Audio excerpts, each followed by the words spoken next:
அன்புள்ள ஆண்டவரே, நேற்றும் இன்றும் என்றும் மாறாத தேவன், ஒரு முறை கூட ரட்சகா உடைய பாதப்படல வந்திருக்கோம். அடிமைய சிலுவையின் பின்னாலே மறைத்துக் கொள்ளும், என்னை கழுவும், என்னை சுத்திகரியும், என்னை பரிசுத்தப்படுத்தும் கர்த்தாவே.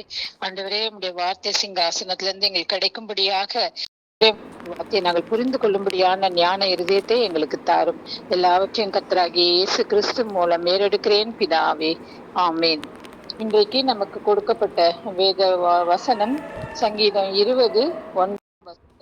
கர்த்தாவே ரட்சியும், நாங்கள் கூப்பிடுகிற ராஜா எங்களுக்கு செவி கொடுப்பாராக.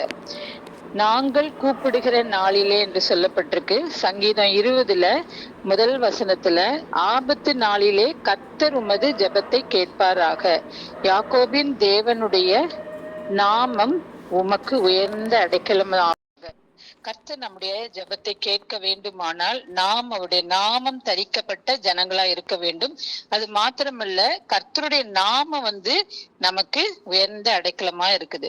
முதலாம் வசனத்துல பாக்குறோம், தேவனுடைய நாமம், யாக்கோபின் தேவனுடைய நாமம் நமக்கு உயர்ந்த அடைக்கலம் ஆவதாக. அடுத்ததாக நம்ம பாக்குறோம் 5ஆம் வசனத்துல, எங்கள் தேவனுடைய நாமத்திலே கொடியேற்றுவோம், உமது வேண்டுதல்களை எல்லாம் கர்த்தர் நிறைவேற்றுவாராக. அடுத்தது 7ஆம் வசனத்துல, கர்த்தருடைய நாமத்தை குறித்தே மேன்மை பாராட்டும். ஆகையினால் அந்த நாமம் தரிக்கப்பட்ட ஜனங்கள் என்று நம்மள ஆண்டவர் சொல்றாரு. இந்த நாமம் மேலான நாமம், எல்லா நாமத்துக்கும் மேலான உயர்ந்த நாமம். அந்த நாமம் தான் நமக்கு அடைக்கலமாக கொடுக்கப்பட்டிருக்கு. ஏனென்றால் இயேசு கிறிஸ்துவின் நாமத்தை நம்ம உச்சரிக்கும் போது, இயேசு கிறிஸ்துவின் நாமத்தினாலதான் இந்த ஜபங்களை நம்ம ஏறெடுக்கிறோம், இந்த மன்றாட்டை ஏறெடுக்கிறோம், வேண்டுதல்களை ஏறெடுக்கிறோம். ஆகையினால் அந்த இயேசுவின் நாமம் மிகுந்த வல்லமை உள்ளதா இருக்கு. இந்த வேண்டுதல் இந்த இடத்துல சொல்றோம், கூப்பிடுகிற நாள்ல ராஜா எங்களுக்கு செவி கொடுப்பாராக. பழைய ஏற்பாட்டுல ஒரு ராஜஸ்திரீ எப்படி தன்னுடைய ராஜா கிட்ட இருந்து மன்றாட்டை பெற்று, அவள் மன்றாட்டை ஏறெடுத்து எப்படி பெற்றுக்கொண்டாள் என்று பார்க்கலாம். அது எல்லாருக்கும் தெரிந்தது. நம்ம ஏற்கனவே இந்த கூடுகையில இந்த வசனத்தை நம்ம தியானித்திருக்கிறோம். எஸ்தர் 5ஆம் அதிகாரம் 628ஆம் பகுதி. எஸ்தர் 5ஆம் அதிகாரம், அதுல ஃபுல்லா நம்ம 1-8 வரை நம்ம பார்த்தோமானால், ஒரு நிமிஷம்,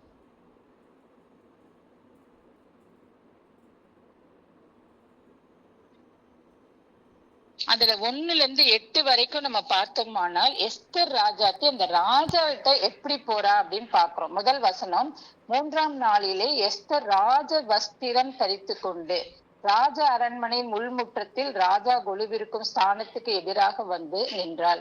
ராஜ அரண்மனை வாசலுக்கு எதிரான கொலு மண்டபத்தில் ராஜாசனத்திலே வீற்றிருந்தான் பாக்குறோம். சோ ஆண்டவராகிய கர்த்தராகிய இயேசுக்கு ஆண்டவர் கூட பரமபிதா சிங்காசனத்தில், உயரம் உன்னதமான சிங்காசனத்தில் ராஜாதி ராஜாவாக, கர்த்தாதி கர்த்தாவாக வீற்றிருக்கிறார். அங்கதான் பரிசுத்தவான்களின் ஜபங்கள், மன்றாட்டுகள், வேண்டுதல்கள் எல்லாமே தூப கலசமாக எடுத்துக்கொண்டு போகப்படுகிறதுன்னு நம்ம பார்க்கிறோம். இதே மாதிரி எஸ்தர் ராஜாத்தி என்ன பண்ணிருக்கா, ராஜ வஸ்திரம் தரித்து கொண்டு அவ அவளை ராஜா கிட்ட போனோம்னா அது ஒரு கிரமமாக, அந்த ஒரு ஒழுங்கின் முறைப்படிதான் அவ ஏனோதானோன்னு போகாம ராஜ வஸ்திரம் தரித்து போகிறவளா காணப்படுகிறார். அதே மாதிரிதான் நமக்கு 2 நாளாகமும் 7:14ஆம் வசனம், எல்லாருக்கும் தெரிஞ்ச வசனம். அது 2 நாளாகவும் 7:14.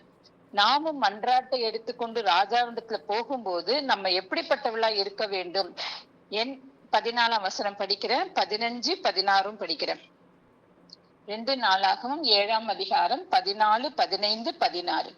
என் நாமம் தரிக்கப்பட்ட என் ஜனங்கள் தங்களை தாழ்த்தி ஜெபம் பண்ணி என் முகத்தை தேடி தங்கள் பொல்லாத வழிகளை விட்டு திரும்பினால், அப்பொழுது பரலோகத்தில் இருக்கிற நான் கேட்டு அவர்கள் பாவத்தை மன்னித்து அவர்கள் தேசத்துக்கு சேமத்தை கொடுப்பேன். இந்த ஸ்தலத்திலே செய்யப்படும் ஜெபத்திற்கு என் கண்கள் திறந்தவைகளும் என் செவிகள் கவனித்திருக்கிறவைகளுமாயிருக்கும். என் நாமம் இந்த ஆலயத்தில் என்றென்றைக்கும் இருக்கும்படி நான் இதை தெரிந்து கொண்டு பரிசுத்தப்படுத்தினேன். என் கண்களும் என் இருதயமும் என்னாலும் இங்கே இருக்கும். ஆகினால் இந்த வசனம் 14 முதல்ல என்ன சொல்லப்பட்டு, என் நாமம் தரிக்கப்பட்ட என் ஜனங்கள். இதனால நம்ம ஆண்டவராகிய இயேசு கிறிஸ்துவின் பிள்ளைகள், ஜனங்கள் என்று சொல்லும் போது அவருடைய நாமம் தரிக்கப்பட்ட ஜனங்களாக நம்ம காணப்படுகிறோம். அந்த ராஜ வஸ்திரத்தை ஆண்டவர் நமக்கு உடுத்திருக்கிறார். அந்த ரட்சிப்பின் வஸ்திரத்தை உடுத்திருக்கிறார். நீதியின் சால்வை நம்ம கொடுத்திருக்கிறார். அந்த வித ஒரு கிரமத்தோடு நம்ம ஆண்டோட சன்னிதானத்துல போக வேண்டியதா இருக்கு. கிருபாசன தண்டை எல்லா நேரத்திலும் எல்லா சமயத்திலும் கிட்டி சேர்றதுக்கு ஆண்டவர் நமக்கு தைரியத்தை கொடுக்குறாரு. எப்படி நம்ம அப்படி அவருக்கு கிட்டி சேர முடியும்னு பார்க்கும்போது நம்மளை தாழ்த்த வேண்டியதா இருக்குது. அடுத்தது நம்ம ஜெபிக்க வேண்டியதா இருக்குது.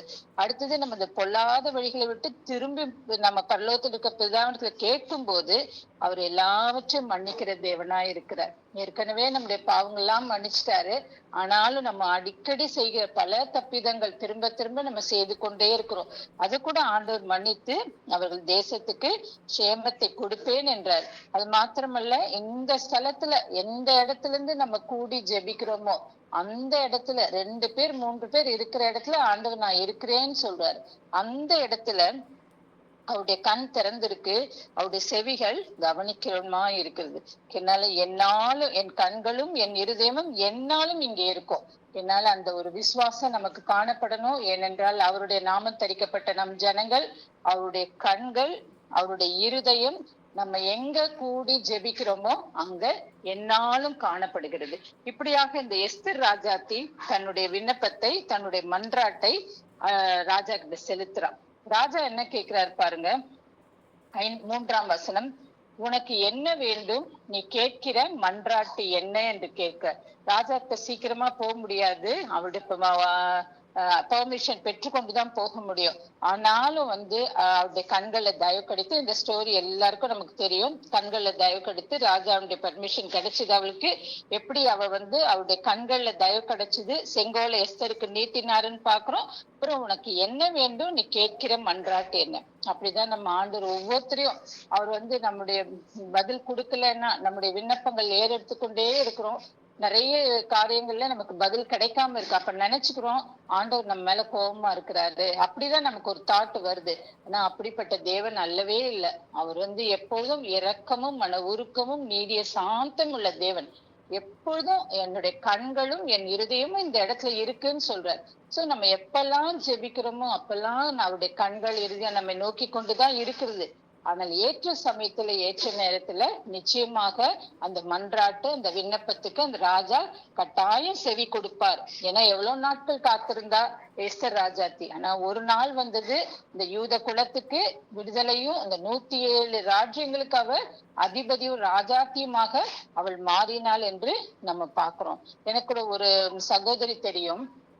இந்த சகோதரியுடைய விசுவாசத்தை பத்தி நான் சொல்றேன். எப்படி அவருடைய நாமம் தரிக்கப்பட்ட ஜனங்களா இருக்கும்போது நம்ம தாழ்த்தி நம்ம ஜெபம் பண்ணும்போது அப்படி எப்படி ஆண்டவர் நம்மளுக்கு விடுதலை கொடுக்குறாருன்னு பாக்குறோம். இந்த சகோதரி ஒரு ஹாஸ்பிட்டல்ல சர்ஜரிக்காக ஆபரேஷன் தியேட்டருக்குள்ள போனாங்க. அந்த ஆபரேஷன் தியேட்டருக்குள்ள போறதுக்கு முன்னால ஒரு ஊழியக்காரர், அதாவது எங்க அப்பா தான் அவங்களுக்கு ஜெபம் பண்ணாரு. உன் வேண்டுதல் என்ன, உன் மன்றாட்டு என்ன, இந்த எஸ்தரோடைய இதைதான் கொடுத்திருக்கிறாரு. கொடுத்துட்டு உன் மன விருப்பத்தின்படி உனக்கு ஆகப்படகு கடகுது, உன் யோசனைகள்லாம் நிறைவேற்றி கடகுது அப்படின்னு கொடுத்த அந்த வசனம் சங்கீதம் 20 இருக்குல்ல, அந்த வசனம். இப்போ அவங்களுக்கு அந்த சகோதரிக்கு எதுக்கு இந்த வசனத்தை அங்கிள் கொடுக்குறாங்க, எல்லாம் பயப்படாதே நான் உனக்கு துணை நிற்கிறேன் அப்படித்தானே சொல்லுவாங்க. அங்கிள் மட்டும் இப்படி என்ன, உன் மன்றாட்டு என்ன, வேண்டுதல் என்ன, ஆலோசனை எல்லாம் ஆண்டவர் நிறைவேற்றுவார், உன் இருதயத்தின் மன வாஞ்சை நிறைவேற்றுவேன் சொல்றாரே. நான் ஆபரேஷன் தியேட்டருக்குள்ள போறேன் அப்படின்னு. ஆனா ஆபரேஷன் தியேட்டருக்குள்ள போனதும் ஒரு மேஜர் சர்ஜரி பண்ண வேண்டியது அவங்களுக்கு. நான் அந்த டாக்டர் என்ன சொன்னாரு, உங்களுக்கு இந்த சர்ஜரியே அவசியம் கிடையாது, அதனால நீங்க திரும்பி போலாம், இந்த ரிப்போர்ட்ஸ் எல்லாம் வேற விதமா வந்திருக்கு, மாறி இருக்குது, ஆனா சர்ஜரியே தேவையில்லைன்னு அனுப்பிட்டேன். சோ அந்த வார்த்தை பாருங்க, எவ்வளவு ஆண்டோடைய சன்னிதானத்துல நம்ம கொடுக்கிற வார்த்தைகள் அது கிரியை செய்து அவங்களுடைய விருப்பம் அதுதான். எனக்கு சர்ஜரி வேண்டான்ற விருப்பம் தான் அந்த சகோதரிக்கு. அதே மாதிரிதான் அவருடைய இருதயத்தின் வாஞ்சைகளை ஆலோசனைகளை எல்லாம் நிறைவேற்றுகிற தேவனா இருக்கிறார். ஈவன் அந்த ஆபரேஷன் தியேட்டர்ல பண்ண அந்த ஜெபத்துக்கு கூட ஆண்டவர் செவி கொடுத்திருக்க. ஏனென்றால் எந்த இடமா இருந்தாலும் அவருடைய கண்கள், அவருடைய இருதயம் நம்மேல் நோக்கமாய் இருக்கிறது. ஆகையினால நம்ம ஏறெடுக்கிற எல்லா விண்ணப்பங்கள், எல்லா ஜெபங்கள், மன்றாட்டுகள், கதறுதல்கள், கூப்பிடுதல் எல்லாவற்றையும் ஆண்டவர் செவி சாய்த்து கேட்கிறவரா இருக்கிறார். என்னால எஸ்தர் ராஜாத்தியுடைய வாழ்க்கையில அவள் இந்த ராஜ வஸ்திரம் தரித்து கொண்டாள். நாமும் கூட அந்த இயேசுவின் நாமத்தை தரித்தவர்களாக, இயேசுவின் நாமத்தினாலே பேய்கள் ஓடும் என்று பார்க்கிறோம். இயேசுவின் நாமத்தினாலே சுகம் உண்டாகும் பார்க்கிறோம். என்னால அவருடைய நாமம் தரிக்கப்பட்ட ஜனங்களாக நம்ம தாழ்த்தி நம்மளை ஒப்பு கொடுக்கும் போது கர்த்தர் நிச்சயமாக பெரிய காரியத்தை செய்வார். அதினதின் காலத்துல நேர்த்தியாக செய்யக்கூடிய வல்லமையுள்ள தேவனாயிருக்கிறார். 8ஆம் வசனம் படிக்கிறேன். எஸ்தர் 5ஆம் அதிகாரம் 8ஆம் வசனம். அதற்கு எஸ்தர் பிரதியுத்தரமாக, ராஜாவின் கண்களில் எனக்கு கிருபை கிடைத்தது. என் வேண்டுதலை கட்டளையிடவும் என் விண்ணப்பத்தின்படி செய்யவும் ராஜாவுக்கு சித்தமாயிருந்தால் ராஜாவும் ஆமானும் நான் இன்னும் தங்களுக்கு செய்ய போகிற விருந்துக்கு வர வேண்டும் என்பதே என் வேண்டுதலும் என் விண்ணப்பமாய் இருக்கிறது. நாளைக்கு ராஜாவின் சொற்படி செய்வேன். ஆகையினால் எஸ்தருடைய விண்ணப்பம் எப்படியாக கேட்கப்பட்டது? முதல்ல ராஜாவின் கண்கள் அவங்களுக்கு கிருபை கிடைத்தது.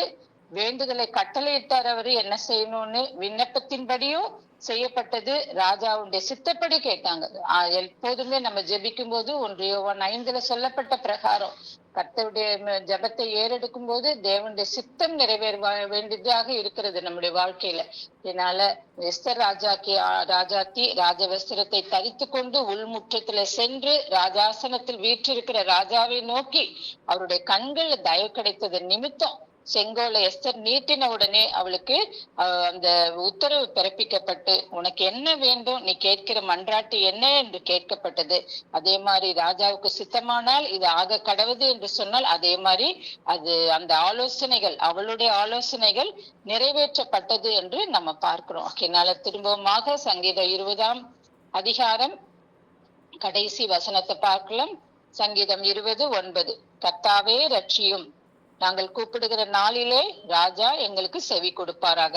ஆகையினால் ஆபத்து நாளா இருந்தாலும் சரி, எந்த நாளா இருந்தாலும் கர்த்தரை நோக்கி நம்ம கூப்பிடும் போது நிச்சயமா ராஜா நமக்கு செவி கொடுக்கிறவராய் இருக்கிறார். ஏனென்றால் அவருடைய கண்கள் நம்முடைய ஸ்தலத்துல இருக்கு, அவருடைய இருதயமும் நம்முடைய ஸ்தலத்துல இருக்கிறதாய் காணப்படுகிறது. தேவன் தாமே இந்த வசனத்தை ஆசீர்வதிப்பாராக. ஆமீன். Praise the Lord. ஆமீன். தேங்க்யூ.